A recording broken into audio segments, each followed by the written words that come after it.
Bismillahirrahmanirrahim. My name is Danish Suhail and today my topic is Internet Architecture.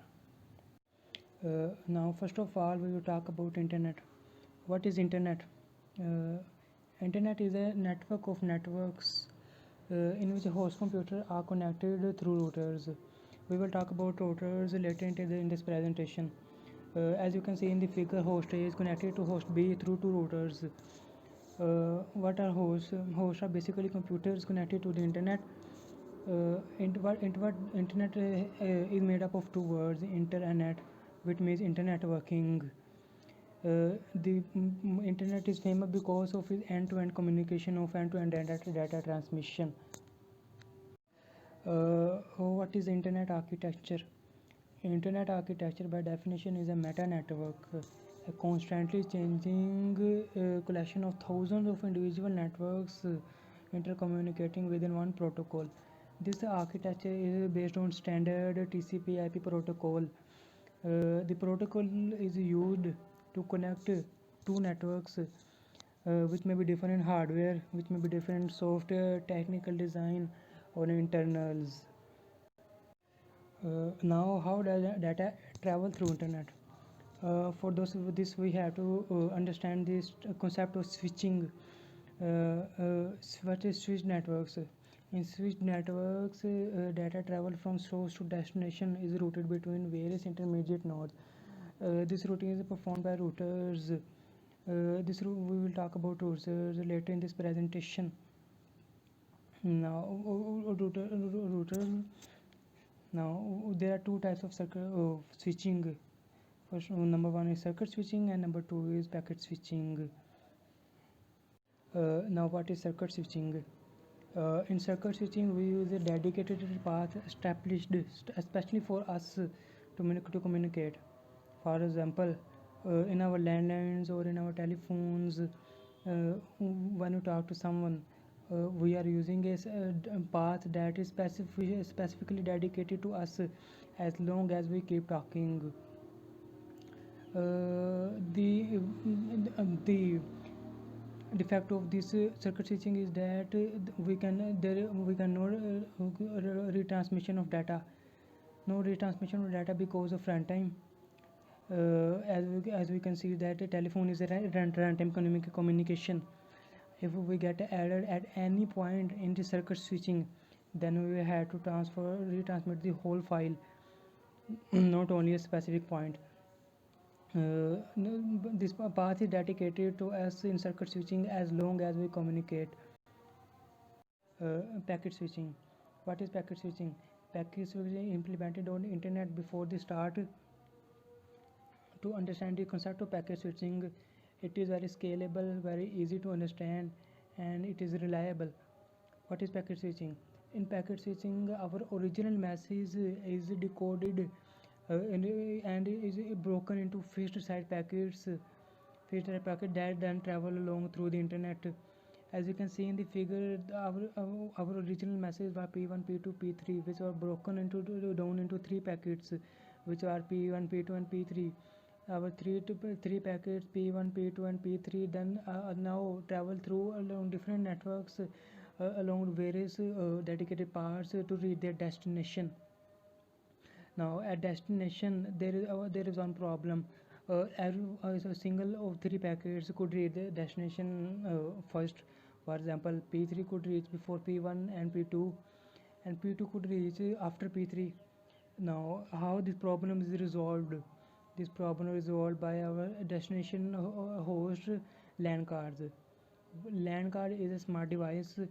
Our destination LAN card receives all the packets. First of all, receive all the packets P1, P2, and P3 in whatever order they are sent it.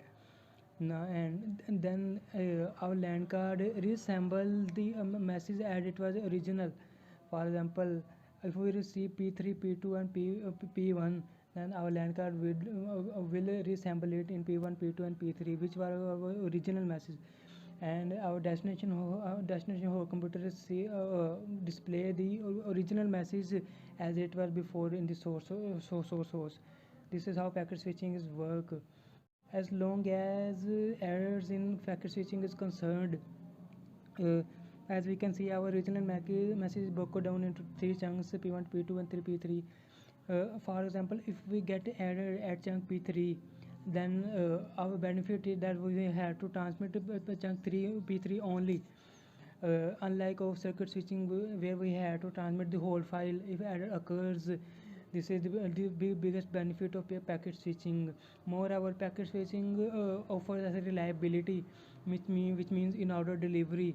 As we can see, as we saw that in packet switching, our original message was first broken down into packets and traveled independently along very different routes and reassembled in the same form at our destination. And packet switching is implemented on internet from the start. Now protocols. What are protocols? Protocol are some rules according to which we perform some tasks or activities. Our objective here is to communicate, not only to communicate but to communicate effectively. Transport communication protocol and internet protocol are famous internet protocols. Transport communication protocol and internet protocol are commonly and collectively known as TCP/IP protocol suite. Now, why do we need protocols? We do a protocol to divide biggest problem into smaller components and modules, and then we find a solution to those components and modules to find the solution to the bigger problem. Now, TCP/IP protocol. TCP/IP protocol is an implemented protocol on internet by default. TCP/IP protocol has 5 layers. One is physical layer, number 2 is network access layer, number 3 is IP layer, number 4 is transport layer, which is responsible for quality, and number 5 and last we have application layer. First of all, physical layer. Physical layer is responsible for interface between computer and a network. It has only signals. It is responsible for propagation of data. It has physical devices like LAN cards, etc. Next we have network access layer. Network access layer is responsible for data communication within one network. This layer will only be viewed if we are transmitted data to the host computer that is connected to the very first network. Otherwise, no. This layer works on basis of MAC address. This layer is responsible for data communication within one network. This layer also set priorities. Next we have internet layer. Internet layer is responsible for multiple data transmission within multiple networks. Routing is performed in this layer. This layer has IP addresses. This layer works on IP protocol. If we are sending data and we are sending data worldwide, IP layer will be used. Next we have transport layer. Transport layer is responsible for quality of the data. It is responsible for end-to-end and error-free transmission of data from source to destination. It offers us reliability means no duplication of data, no errors, same sequence as it was before in the original message, and no loss of data. Last we have application layer. Application layer is responsible for providing interface between the application and the user. It facilitates users by network services. It uses softwares like Google Chrome, Internet Explorer, etc. Next we have internet architecture.